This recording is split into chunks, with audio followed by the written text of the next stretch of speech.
Quero convidar os irmãos a abrirem a palavra de Deus no Salmo de número 80. Salmo de número 80. Lembrando que nós estamos expondo este livro, já estamos no Salmo 80, de fato, desde o primeiro Salmo, começamos na quarta-feira, depois alternávamos quartas e domingos, e agora apenas aos domingos pela manhã.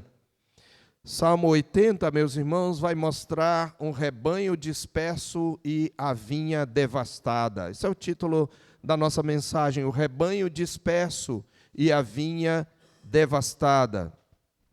Diz assim a palavra do Senhor: dá ouvidos, ó pastor de Israel, tu que conduzes a José como um rebanho, tu que estás entronizado acima dos querubins, mostra o teu esplendor.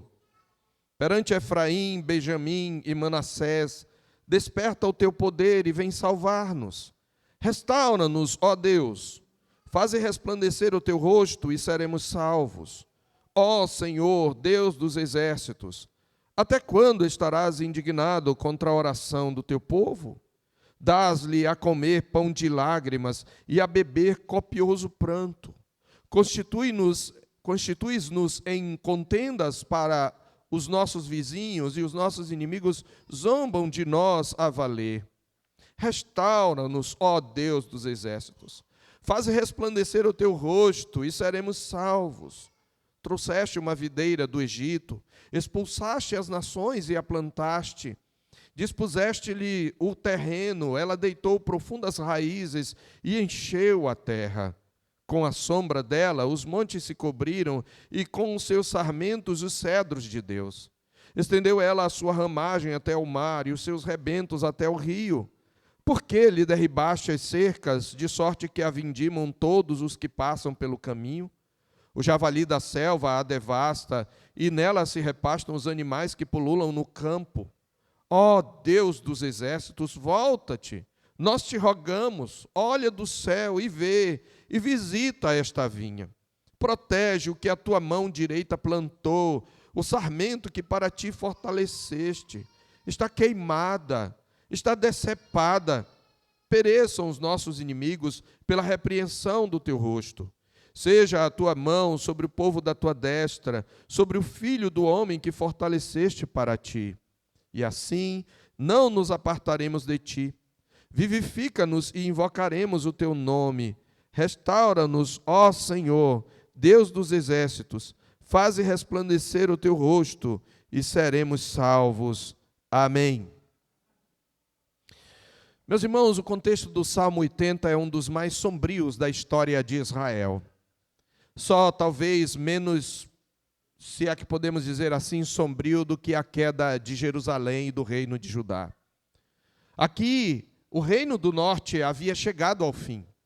O que começou com aquela divisão política após Salomão se transformou ao longo das gerações em degradação espiritual progressiva. Por causa da insensatez, na verdade, do pecado de idolatria de Salomão, e depois da insensatez de seu filho Roboão, o reino de Israel se dividiu em dois. O reino do norte, com 10 tribos, seguindo sobretudo a tribo de Efraim, que era a maior delas, e o reino do sul, seguindo Roboão e Judá, tendo apenas Benjamim, pelo menos no início, como aliada, que formou então o reino de Judá.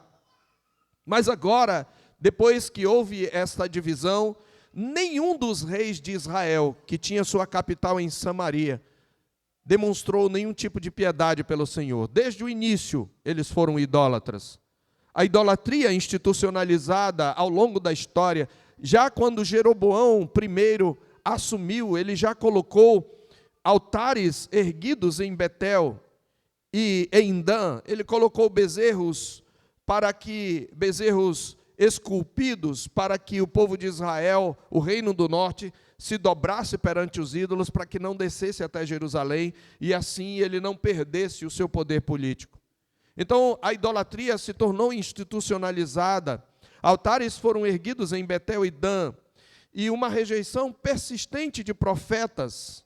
Tudo isso foi enchendo a medida da ira do Senhor. Isso está narrado em 2 Reis 17. Salmanasé, rei da Assíria, conforme o verso 3, sobe contra Oséias, que fica sendo servo e pagava tributo. Porém, ele conspira contra Salmanasé e ele envia emissários ao Egito para formar uma coalizão, e por isso o rei da Síria subiu a Samaria, sitiou por 3 anos, e no 9º ano de Oséias, o rei da Síria tomou a Samaria e transportou a Israel para a Síria e levou a alguns para o cativeiro. E claramente a palavra de Deus diz, no verso 7, que tal sucedeu, porque os filhos de Israel pecaram contra o Senhor seu Deus, que os fizeram subir da terra do Egito, de debaixo da mão de Faraó, rei do Egito, e temeram a outros deuses, andaram nos estatutos das nações que o Senhor lançara de diante dos filhos de Israel, e nos costumes estabelecidos pelos reis de Israel. Os filhos de Israel fizeram contra o Senhor seu Deus o que não era reto, edificaram para si altos em todas as suas cidades, desde as atalaias dos vigias até a cidade fortificada. Levantaram para si colunas e postes ídolos em todos os altos outeiros e debaixo de todas as árvores frondosas. Eles encheram a terra de ídolos, como os pagãos que Deus tinha desapossado de diante deles. Eu estou falando da igreja, irmãos, igreja da velha aliança, apostatando, substituindo o Senhor pelos deuses da cultura em redor. E mais do que isso, diz o verso 11, que eles queimaram ali incenso em todos os altos, como as nações que o Senhor expulsara de diante deles, cometeram ações perversas para provocarem o Senhor a ira, e serviram os ídolos dos quais o Senhor lhes tinha dito, não fareis estas coisas. Mas o Senhor não os castigou de pronto. O Senhor enviou profetas, pregadores fiéis, que lhes pregaram a sua lei, a sua palavra. Diz a palavra de Deus, verso 13, o Senhor advertiu a Israel e a Judá, por intermédio de todos os profetas e de todos os videntes, dizendo, voltai-vos dos vossos maus caminhos, e guardai os meus mandamentos e os meus estatutos, segundo toda a lei que prescrevi a vossos pais, e que vos enviei por intermédio dos meus servos e profetas. Não faltavam pregadores fiéis. É possível que não faltem pregadores fiéis, e ainda assim o povo de Deus se desvie. A fidelidade dos pregadores, a unção que na verdade está sobre todos nós, o poder com que eles falam, a capacidade de convencer, ainda que dados por Deus, não são garantia de sucesso para eles, pois aqui temos grandes pregadores. Quem ousaria hoje igualar-se a Isaías na sua pregação, não só fiel, mas bela, com uma retórica, com um hebraico perfeito? Quem ousaria se comparar a Jeremias?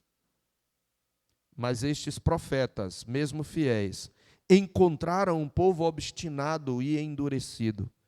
Diz a palavra de Deus no verso 14, porém não deram ouvidos, antes se tornaram obstinados, de dura cerviz, como seus pais que não creram no Senhor seu Deus.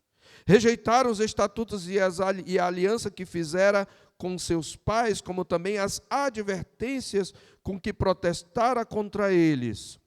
Seguiram os ídolos e se tornaram vãos, e seguiram as nações que estavam em derredor. Eles seguiram a sua cultura, a cultura em redor, e se tornaram, e que estavam em derredor deles, das quais o Senhor lhes havia ordenado que não as imitassem, desprezaram todos os mandamentos do Senhor seu Deus, e fizeram para si imagens de fundição, 2 bezerros, fizeram postídolos e adoraram todo o exército do céu, e serviram a Baal, quando também queimaram, preste atenção, aonde a igreja pode chegar, mesmo ouvindo pregadores fiéis, queimaram a seus filhos e as suas filhas como sacrifício, deram-se à prática de adivinhações e criam em agouros, feitiçaria.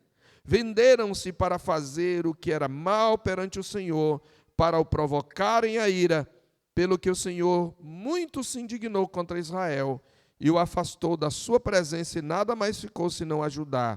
Mas Judá também, nós vimos no salmo anterior, mais tarde, pouco mais tarde, chegou a cair.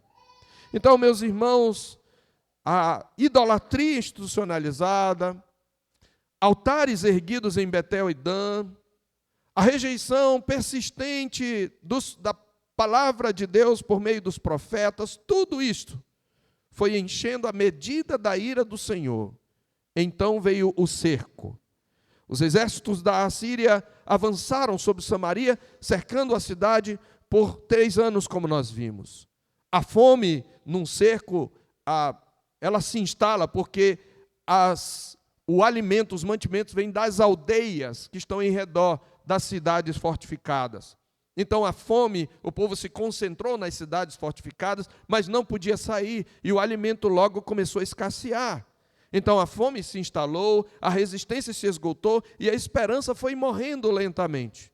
E quando finalmente a cidade de Samaria, capital do Reino do Norte, caiu, a fragorosa derrota militar, meus irmãos, levou ao colapso nacional. O rei foi deposto, o povo foi deportado, famílias foram desfeitas, e a terra foi ocupada por estrangeiros.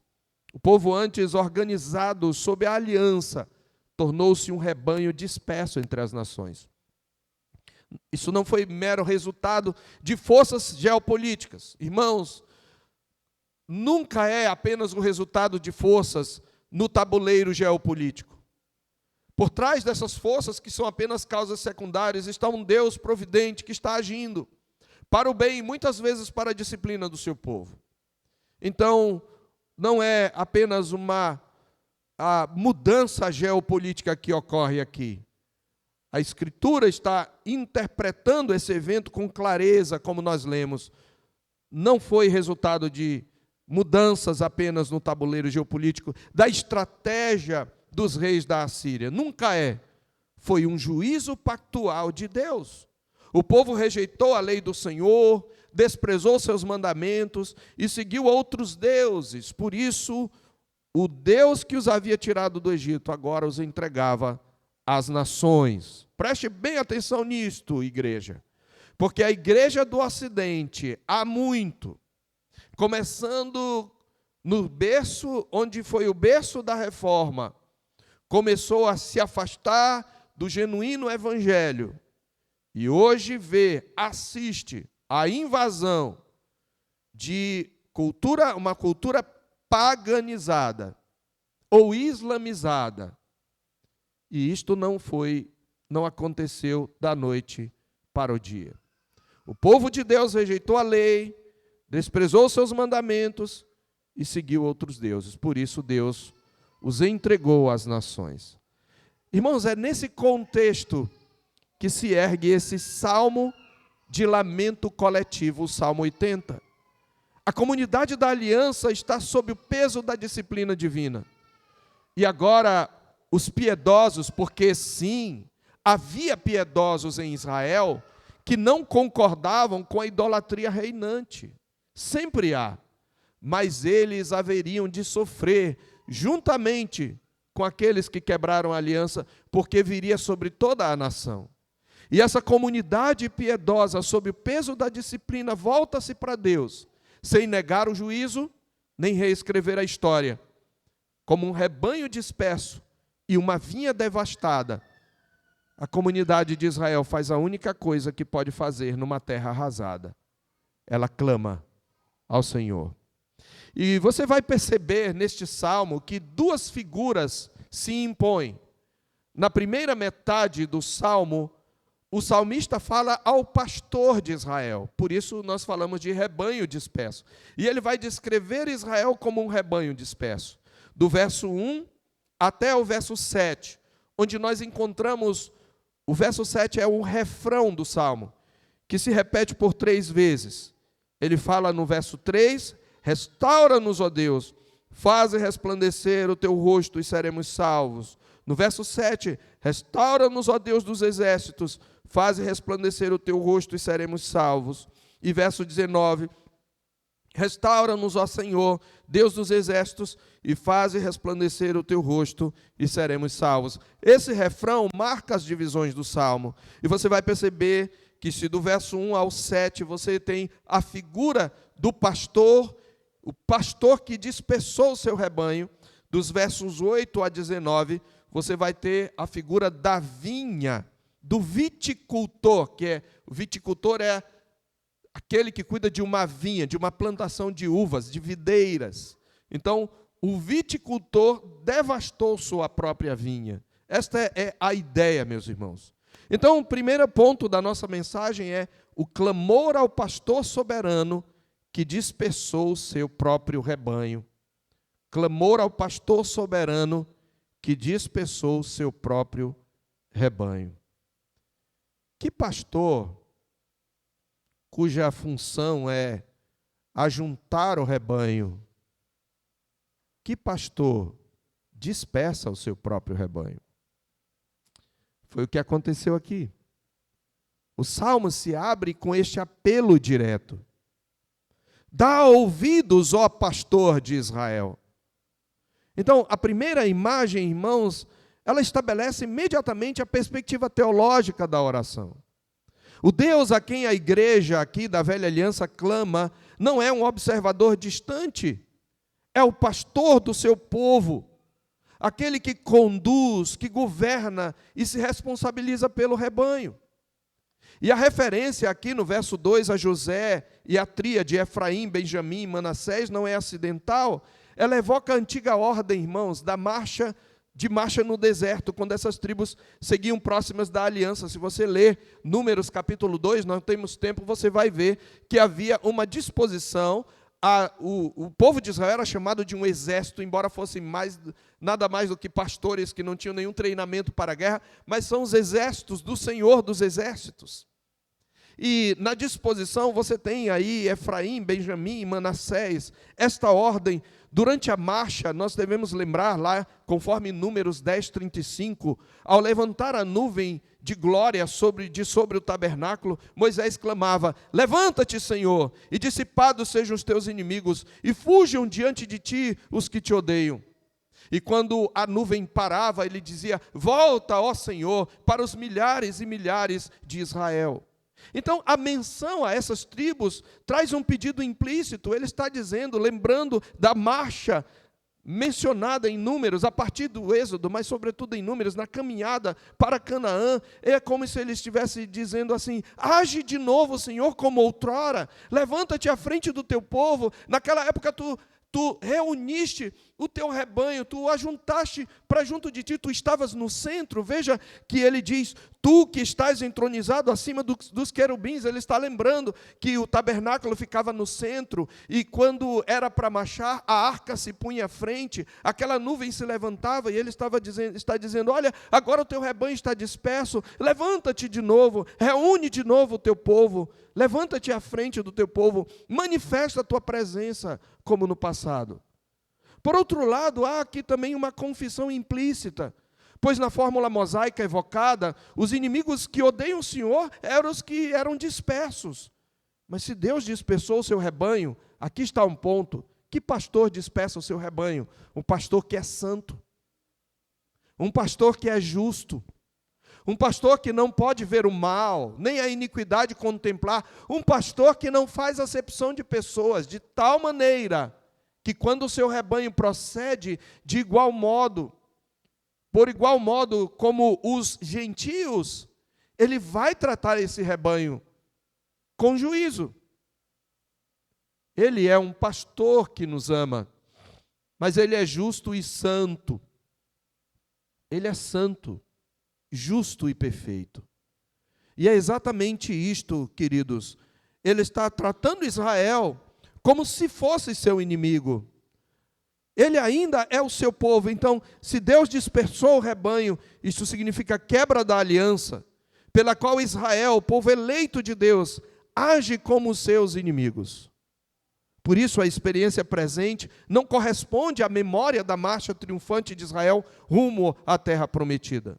E é por isso também, meus irmãos, que o salmista descreve um Deus que, longe de apenas permitir o sofrimento, é Ele quem o inflige. Ele o inflige sobre o seu povo. Veja o verso 5, ele está dizendo que esse próprio pastor, no verso 4, ele diz: ó Senhor, Deus dos exércitos, até quando estarás indignado contra a oração do teu povo?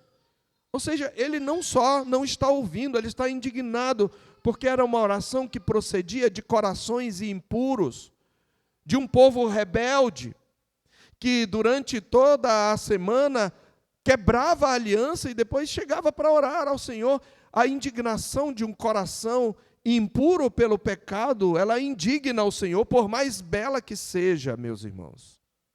E é isto que ele está reconhecendo. E ele pergunta até quando? E ele diz, olha, como pastor, do que Deus alimenta o seu rebanho aqui? Ele diz no verso 5, dás-lhe a comer pão de lágrimas e a beber copioso pranto. A linguagem, portanto, não atribui primariamente a dor aos inimigos. Eu descrevi aqui no salmo passado, que por sua vez estava dentro do contexto da queda de Jerusalém, o Salmo 79, eu descrevi a crueldade dos babilônios. Mas eu preciso dizer uma coisa para você. Os assírios eram 10 vezes mais cruéis do que os babilônios. O cativeiro assírio foi muito pior. Eles tinham costumes terríveis, piores que os babilônios.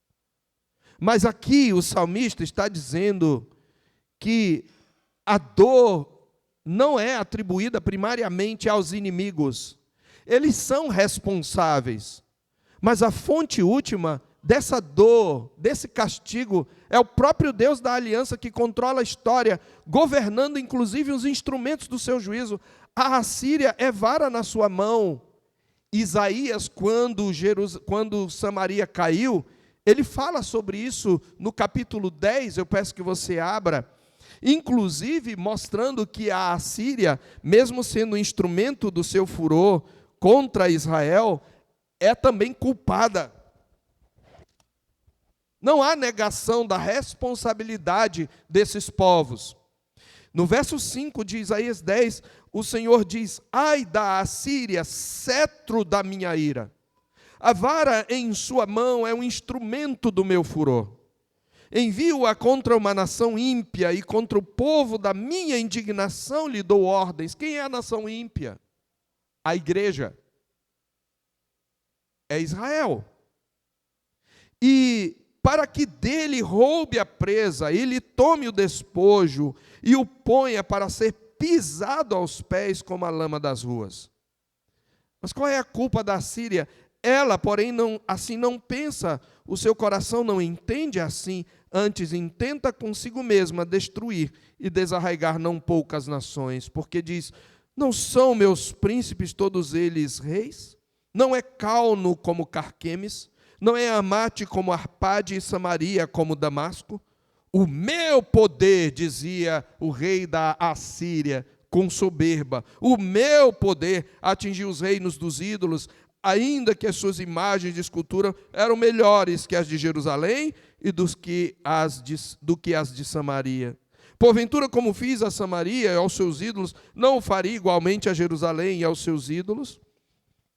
Deus então responde, por isso acontecerá que, havendo o Senhor, perceba, havendo o Senhor acabado toda a sua obra no Monte Sião e em Jerusalém, então castigará a arrogância do coração do rei da Assíria e a desmedida altivez dos seus olhos.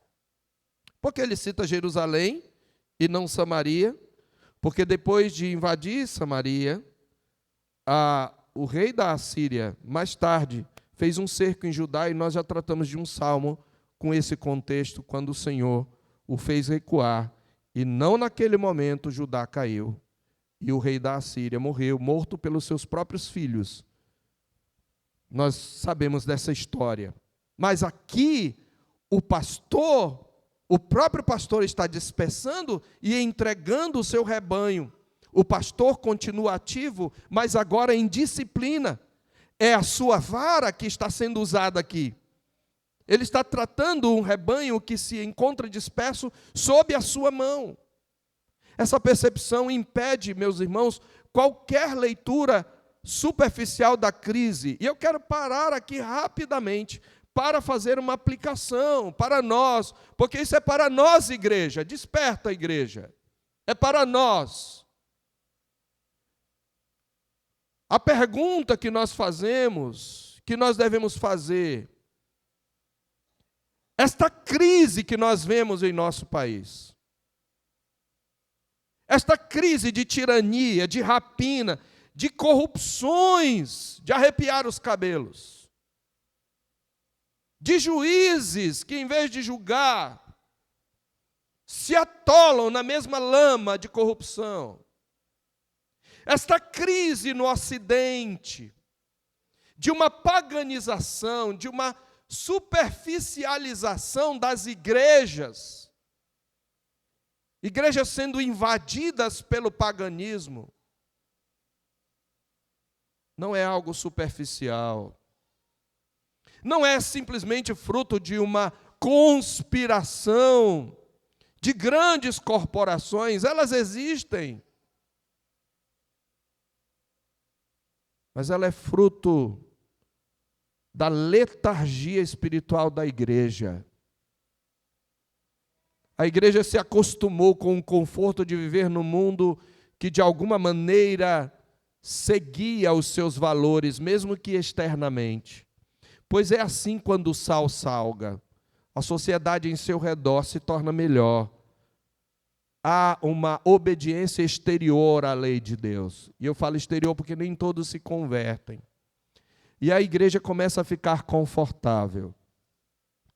E ela começa a cair no tédio, e a inventar novidades, e a sair da Escritura. Isto não foi plantado da noite para o dia. Hoje nós nos escandalizamos com as coisas que a grande mídia fala, mas há tempos os valores pagãos, anticristãos estão sendo plantados, e muitos de nós, ainda hoje, bebem desses valores, sem perceber. É o que está acontecendo no Salmo, e quando o salmista clama, e nós podemos e devemos, antes que cheguemos a este ponto, clamar, ele não deixa de reconhecer, é o Senhor quem está fazendo isto. Não são os corruptos. Eles são responsáveis, vai chegar a vez deles, mas eles são causa secundária. É ao Senhor, o Rei dos Reis, que devemos clamar. E é isso que ele faz. Então, o sofrimento não é interpretado apenas em termos políticos, igreja. Nós hoje nos tornamos bem expert em política, estamos nos esquecendo de um Deus soberano que está por trás de tudo isso. Ele não está interpretando o sofrimento em termos políticos, ele está nos ensinando a orar em termos políticos ou militares. Ele é lido à luz da aliança, o povo não está apenas derrotado, ele está sendo tratado por Deus conforme as sanções pactuais anunciadas em Deuteronômio 28, depois em casa leia Deuteronômio 28. Ainda assim, a visão dessa desgraça nacional não leva ao desespero, ela move o povo à oração contrita. E é nesse ponto que o refrão aparece pela primeira vez no verso 3, restaura-nos, ó Deus, faz resplandecer o teu rosto e seremos salvos. Esta palavra restaura-nos tem um peso teológico. Ela tem uma multiplicidade, pelo menos é tríplice a sua aplicação. O verbo traduzido por restaurar é o mesmo para voltar, é o mesmo que Deus usa no Velho Testamento para arrependei-vos, convertei-vos, voltai. Literalmente é faz e voltar o teu povo. Essa palavra, esse verbo concentra toda a súplica. E o pedido está pedindo aqui, ele envolve múltiplas dimensões. Primeiramente, quando ele diz, restaura o teu povo, ele está dizendo, concede um arrependimento, sem o qual a tua bênção não virá. É isso que ele quer dizer. Leva o teu povo ao arrependimento. Então ele não pede apenas para que a situação externa mude, ele pede que o povo se converta. É isto que ele está dizendo quando ele diz, restaura-nos, Senhor, concede-nos arrependimento. Nós lemos que a tristeza, segundo Deus, produz arrependimento. Para a salvação que a ninguém traz pesar. Ele está então pedindo que o povo seja trazido de volta à comunhão com Deus pelo arrependimento. Mas ele também está pedindo o retorno histórico, que é a reversão da dispersão, a recomposição do povo como nação e a reunião do rebanho espalhado. Traze de volta o teu povo. Mas ainda há outra possível acepção do termo, que seria, Senhor, volta-te para o teu povo. Aqui ele diz, faze voltar, mas para que Deus faça voltar, ele precisa se fazer propício. Então está implícito o fato do Senhor voltar-se de maneira favorável para o seu povo. Lembre-se, irmãos, lembrem-se que o Salmo nasce de um contexto de exílio e de fragmentação. Por isso, restaurar inclui reunir, reconstituir, refazer o que foi quebrado. E a segunda parte do refrão aprofunda a teologia do pedido. Ele diz, faze resplandecer o teu rosto. Tudo isso é de uma linguagem pactual profunda. Porque ele está aqui remetendo à bênção araônica. Em Números 6, 24 a 27, o Senhor ordenava aos filhos de Arão que abençoassem o povo, dizendo, o Senhor te abençoe e te guarde. O Senhor faça resplandecer o rosto sobre ti, e tenha misericórdia de ti. O Senhor sobre ti levante o rosto e te dê a paz. Quando você, muitas vezes, vê alguém virar o rosto para você, você começa a desconfiar que aquela pessoa tem alguma coisa, contra você. Já teve essa experiência? Você dá bom dia e a pessoa vira o rosto. Isso é muito comum, eu sei disso. E você diz, olha, tem alguma coisa errada. Porque quem realmente quer dar atenção, volta o rosto. Não só isso, mas olha nos olhos e sorri. Essa é a imagem aqui. É como se ele dissesse, Senhor, volta o rosto para o teu povo e volta a sorrir. Não vires o rosto. Faze resplandecer o rosto, porque sem o sorriso de Deus sobre nós cairemos em desgraça. Então, o rosto de Deus resplandecendo significa favor, vida, comunhão, e a sua ocultação significa juízo. O salmo inteiro se move dentro dessa tensão. O rosto de Deus, que agora está oculto, precisa voltar a brilhar sobre o seu povo que experimenta a dispersão. Irmãos, nós estamos aprendendo aqui como orar por avivamento, como orar por despertamento espiritual. E podemos aplicar esta oração, por exemplo, quando estamos orando por alguém que está caído, ou por alguém que se afastou da comunhão de Deus e da comunhão do seu povo, ou por alguém que está frio, ou por nós mesmos, quando esfriamos na fé, pela igreja como um todo, pela igreja no Ocidente. Nós aprendemos aqui uma liturgia de oração. Este é o clamor ao pastor soberano que dispersou o seu rebanho. Mas, em segundo lugar, nós temos o verso 8 ao 13, o clamor ao viticultor que devastou sua própria vinha. O clamor ao viticultor que devastou sua própria vinha, dos versos 8 a 13. Depois do refrão, no verso 7, observe que há um progresso no refrão. Primeiro ele diz, restaura-nos, ó Deus. Depois ele fala, restaura-nos, ó Deus dos exércitos, porque ele está dizendo, o Senhor é poderoso para reverter esse quadro. O Senhor é poderoso para derrotar nossos inimigos, para fazê-los recuar, para aniquilá-los. O Senhor é o Deus dos exércitos, e esse plural, Deus dos exércitos, implica que Deus tem vários exércitos, tudo no universo, preste atenção, tudo no universo pode ser usado por Deus poderosamente para derrotar seus inimigos. Então, exércitos, a Bíblia chama as estrelas de exércitos de Deus. Lá em Abacuque, quando o Senhor envia uma nuvem de gafanhotos, ele os chama a seus exércitos. Você já viu o estrago que um gafanhoto faz numa lavoura? Deus mandou exércitos de vírus. Na época do Covid-19, são seus exércitos. Quando o povo do Egito vinha perseguindo Israel, Deus usou o mar, Deus usou o vento. São soldados seus. Ele usou tudo para abrir o mar e o povo passou em seco. Mas quando os egípcios entraram, Deus ordenou que o seu exército, que um dos elementos do seu exército, o mar, se fechasse sobre os egípcios. Ele é o Senhor dos exércitos, ele usa até um vírus. E ele estava usando o rei da Assíria. Então ele está dizendo, tu podes mudar essa configuração geopolítica. Tu és o Deus dos exércitos. Mas a partir do verso 8, a imagem se desloca, o rebanho dá lugar à vinha. Ele diz no verso 8, lembrando, trouxeste uma videira do Egito. Veja, o salmista, a oração dele toda é calcada na Escritura e na aliança. Ele aqui reconta a história da redenção em linguagem agrícola. Ele diz, Deus arrancou a videira do Egito, Deus preparou o terreno ali em Canaã, Deus plantou esta videira, Deus fez com que ela se expandisse, a vinha cresceu, cobriu montes, estendeu seus ramos até o mar, tudo isso dos versos 9 a 11. Essa é uma releitura do Êxodo e da conquista. Agora, sob a metáfora do cultivo, essa memória nostálgica dos velhos tempos cria uma perplexidade teológica. Se Deus plantou, cuidou e fez crescer essa vinha, como explicar a situação presente?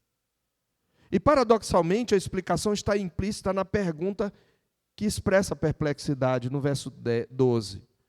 Porque lhe derrubaste as cercas, de sorte que a vindimam todos os que passam pelo caminho. Vindimar é você arrancar as uvas, é você colher as uvas. Ele está dizendo, outros estão colhendo o que tu plantaste. Não só isto, ele prossegue dizendo, o javali da selva a devasta. E é interessante que ele use javali, não é? Você sabe que o javali é uma praga.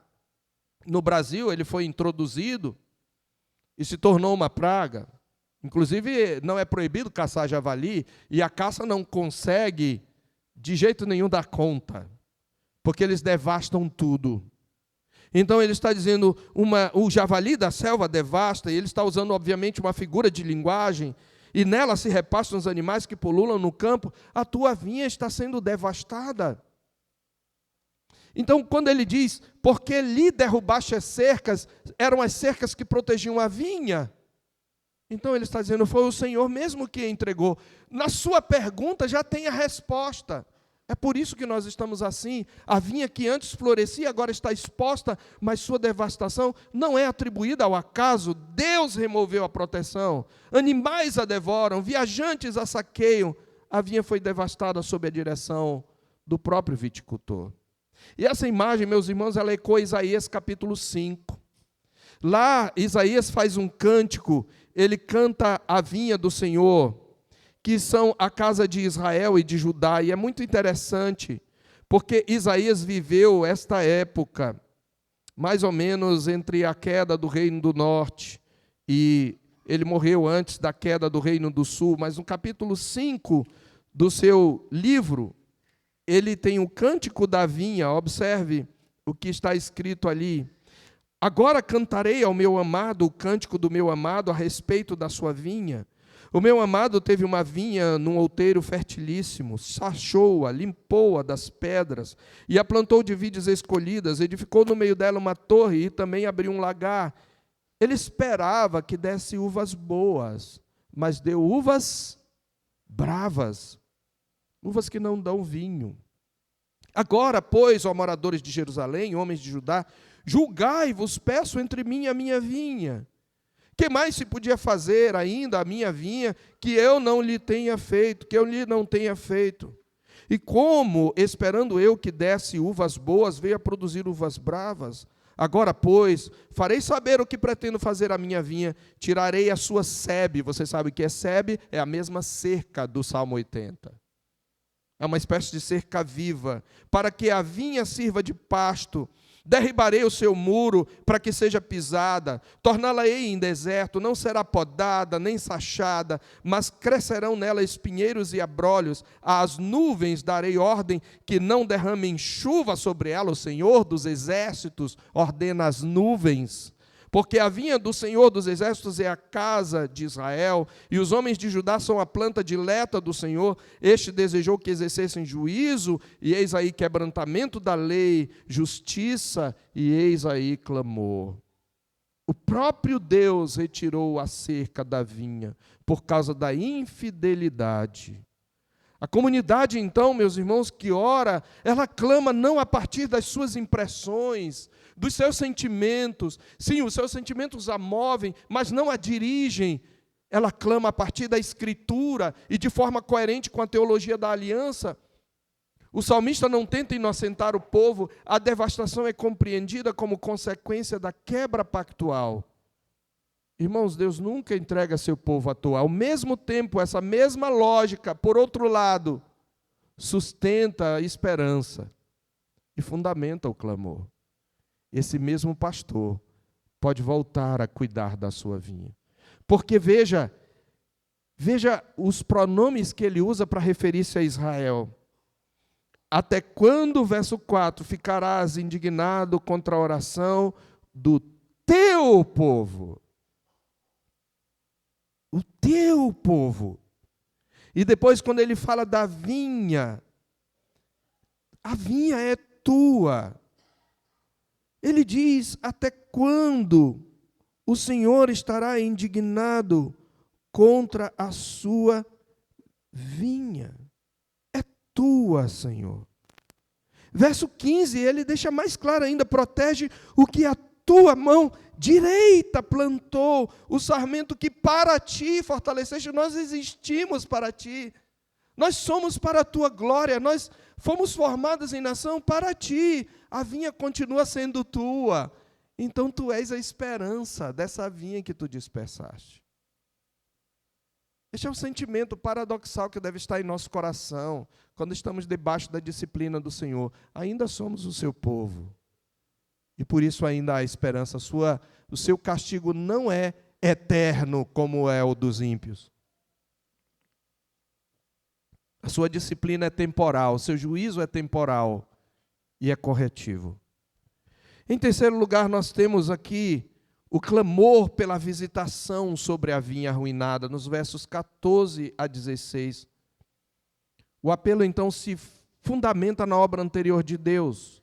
Ele descreve como Deus trouxe a vinha, ele diz: volta-te, olha dos céus e vê e visita esta vinha.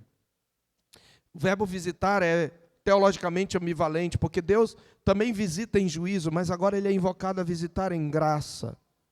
A súplica não ignora a realidade presente e reconhece a profundidade da devastação. No verso 16, está queimada pelo fogo, está cortada. A vinha não apenas sofreu, ela foi reduzida à ruína. Ainda assim, a comunidade insiste, porque o fundamento da oração não é a condição da vinha, é o caráter do viticultor. Aprenda isso, igreja. O fundamento da nossa oração, quando em situações de angústia, não é a nossa angústia.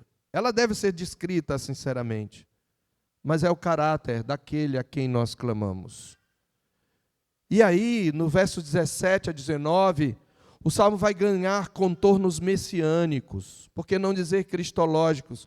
Porque ele entende que a restauração da vinha passa pela restauração do trono de Davi. Por isso ele diz no verso 15, protege o que a tua mão direita plantou. No verso 17, seja a tua mão sobre o povo da tua destra, sobre o filho do homem que fortaleceste para ti. E aqui eu preciso fazer uma correção na tradução, no verso 17. Onde está a palavra povo, a palavra aqui é homem, na verdade. Ele diz, seja a tua mão sobre o homem da tua destra, assim tem outras traduções, e sobre o filho do homem que fortaleceste para ti. A restauração esperada está ligada a uma figura, alguém que ele chama de homem da tua destra, alguém que ocupa posição de favor, que é fortalecido por Deus para um propósito. E dentro do horizonte do Antigo Testamento, isso pode apontar para a dinastia davídica, para o rei como representante do povo. A restauração da nação passa pela restauração de sua liderança pactual. Contudo, a linguagem ultrapassa o contexto imediato. O Salmo não registra a concretização dessa esperança. Ela permanece aberta dentro da história, aguardando aquele por meio de quem o rebanho seria reunido e a vinha restaurado. Nós sabemos, não é, irmãos, à luz da revelação posterior, que Cristo é o cumprimento dessa expectativa. Ele é o homem da destra de Deus. Ele é aquele a quem Deus atende. E é só por causa das orações e intercessões dele que toda a oração do povo de Deus vai subir e vai encontrar guarida diante de Deus. Nele, em Cristo, as imagens desse salmo convergem. Ele é o pastor que tomou sobre si o sofrimento do rebanho disperso. O pão de lágrimas que no salmo é dado como disciplina ao povo foi plenamente experimentado por Cristo em sua humilhação. Ele entrou no lugar do povo sob juízo, ele se tornou Israel naquela cruz. Ele também é a videira verdadeira, como ele diz em João 15, onde Israel falhou, Cristo permaneceu fiel. E a linguagem de destruição da vinha não encontra eco, porventura, na sua morte. Ele é o filho entregue, cortado da terra dos viventes, exposto à devastação, para que a vida seja restaurada ao povo eleito. Não deveríamos estranhar se Deus entrega o seu povo, ele entregou o seu filho, para que quando ele entregue o seu povo, isso seja apenas um juízo temporário. Mas ele também, como homem da destra, foi exaltado, cumprindo a palavra de Deus por boca de Davi. Esta oração, ela foi respondida na ressurreição de Cristo. Quando Davi diz, disse o Senhor ao meu Senhor, assenta-te à minha destra, até que eu ponha os teus inimigos debaixo dos seus pés, no Salmo 110, verso 11. Aquele que sofreu foi entronizado. A restauração pedida no Salmo, a reunião do rebanho, a renovação da vinha, está se realizando, não só de Israel, mas dispersos, eleitos de Deus de todas as nações, estão voltando para Deus. E nós devemos louvar a Deus, porque nós já vimos estas coisas. Nós estamos vivendo sob a realidade delas, ainda que haja esse esfriamento do cristianismo no Ocidente, como eu destaquei. A conclusão do Salmo retoma o refrão pela última vez, agora ampliando. Ele não chama apenas de Deus, Deus dos exércitos, mas Senhor, Javé, o nome pactual de Deus. Senhor, Deus dos exércitos, restaura-nos, faze resplandecer o teu rosto e seremos salvos. O clamor permanece aberto, observe, sem resolução imediata. Isso é significativo, porque o Salmo está nos ensinando a viver dentro da tensão, irmãos, entre juízo e esperança. Ele mostra que não há soluções rápidas, e ele nos ensina uma teologia da espera. Se esperamos o que não vemos, com paciência o aguardamos. Sim, a Bíblia nos ensina que devemos gemer no nosso íntimo. Nós aguardamos gemendo lá em Romanos 8. Dentro dessa dinâmica, irmãos, esse salmo também cumpre para nós uma função litúrgica. Ele não é apenas a expressão da dor, mas ele é um instrumento de formação.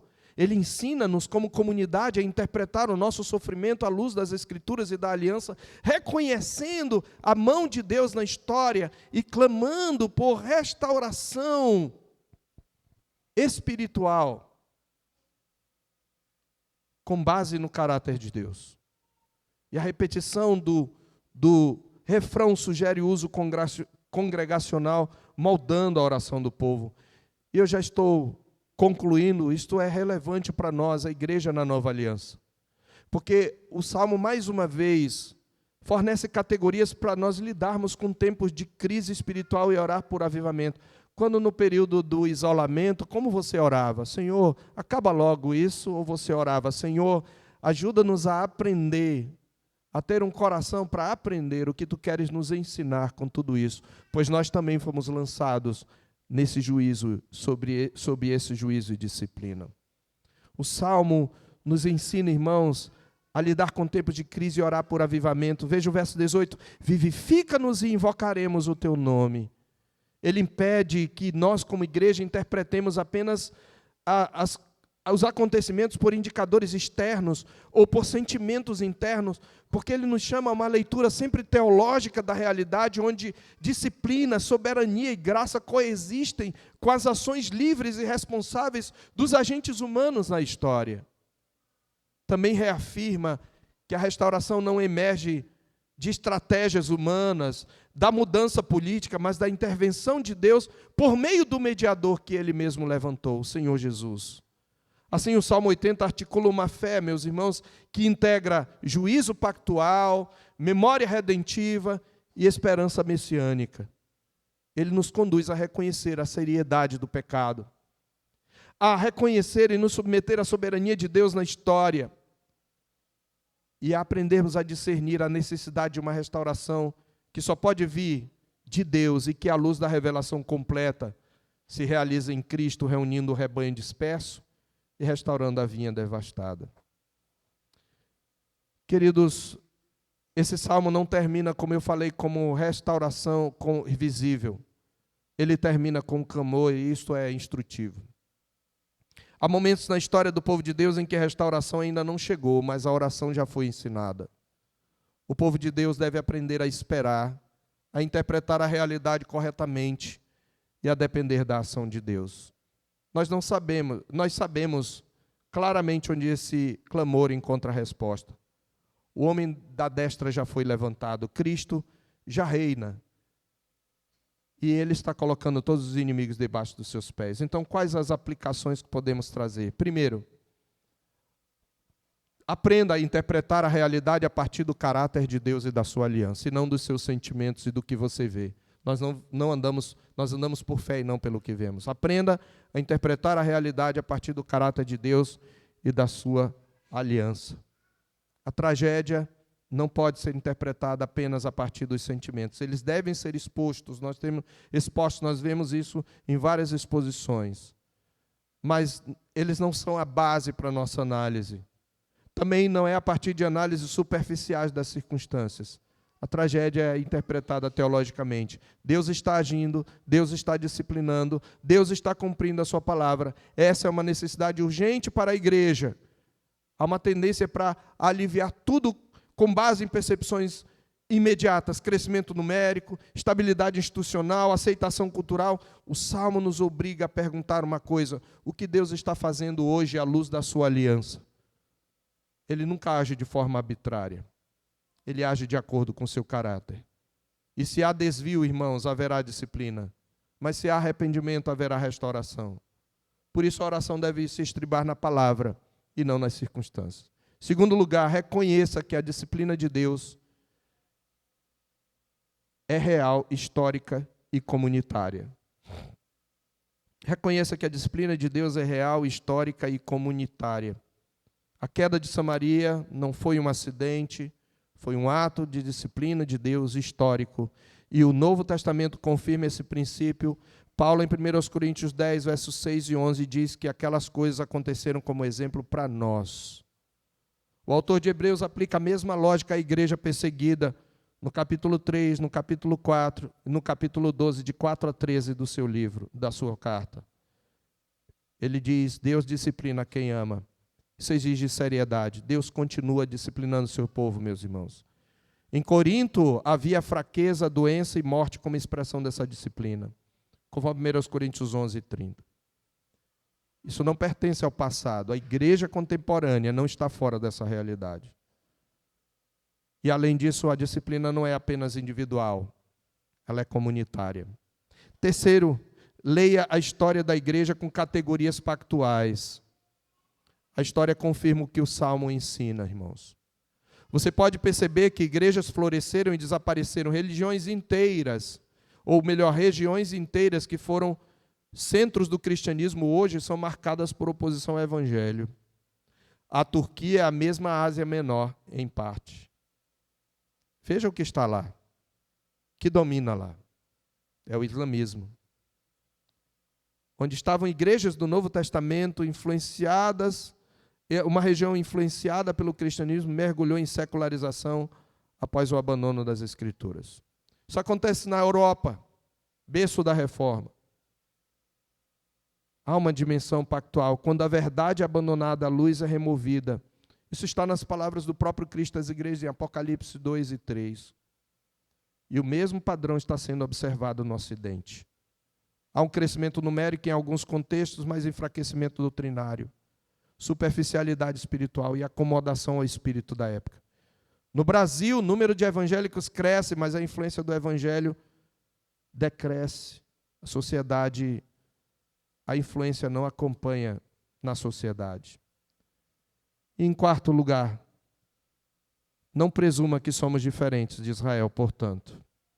E em quinto lugar, aprendamos desde já a orar por restauração, fundamentados no pacto e na obra de Cristo. Clamemos ao Senhor, tem misericórdia do teu povo. Que o Senhor aplique a sua palavra ao nosso coração. Louvamos o teu nome, ó Deus e Pai de nosso Senhor Jesus Cristo, pela tua palavra que nos adverte e também nos ensina a orar.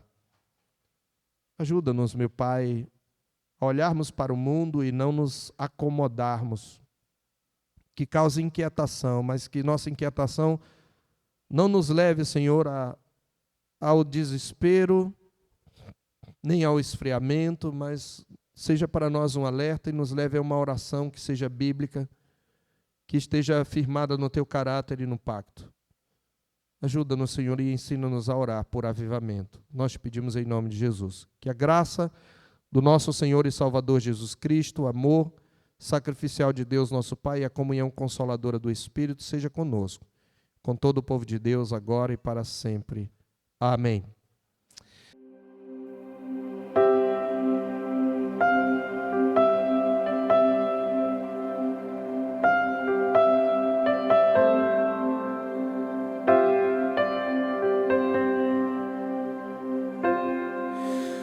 Tu és bem-vindo aqui.